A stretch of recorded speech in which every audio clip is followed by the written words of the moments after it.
inaayos yung kanal sa sidewalk. Good morning at isa naman magandang umaga mga kapatid. So bago muna yan, pasok intro.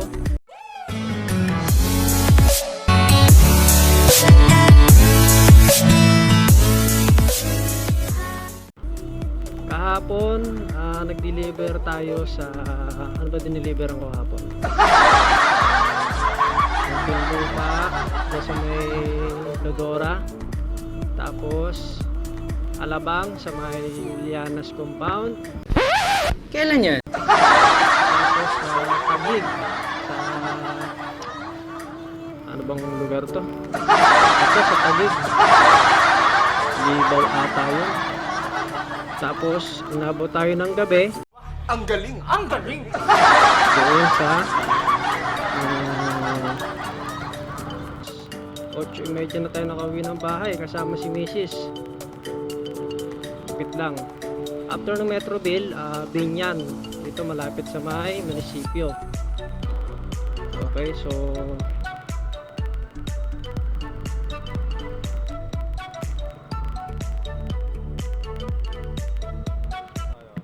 good morning. Delivery po kay Raquel.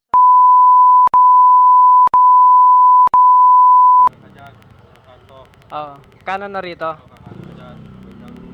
Dulo po. Block 20. Apa to? Ang hirap.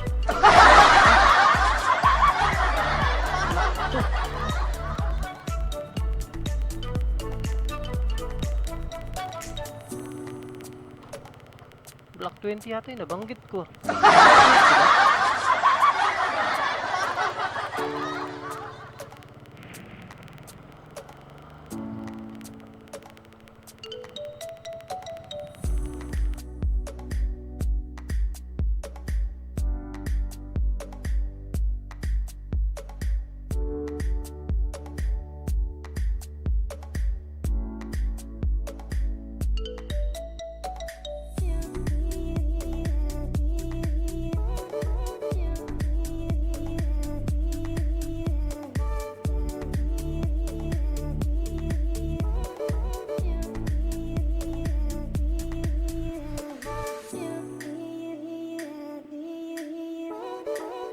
A few moments later.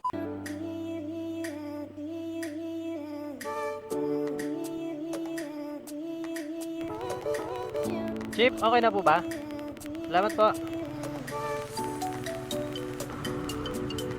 Okay, so tapos na yung deliver natin sa Metroville. Next natin ay dito sa may Binyan. So malapit lang yung mga i-deliveran natin. Wala pang isang oras, tapos na to. Yung customer pala natin dito sa Santa Rosa,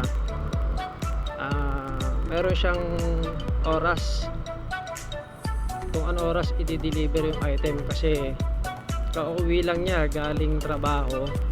So kung late tayo makakarating, malamang tulog na siya. Kaya mas mabuti yung maaga tayo. So buti na lang, sakto lang yung dating natin. Pauwi lang daw niya kung dumating tayo doon. Kasi kung late tayo nga darating, baka daw tulog na siya. So masisira yung tulog ni customer. Kaya pinagahan na natin para kung mao naman tayo, at least tayo yung naghintay, hindi si customer.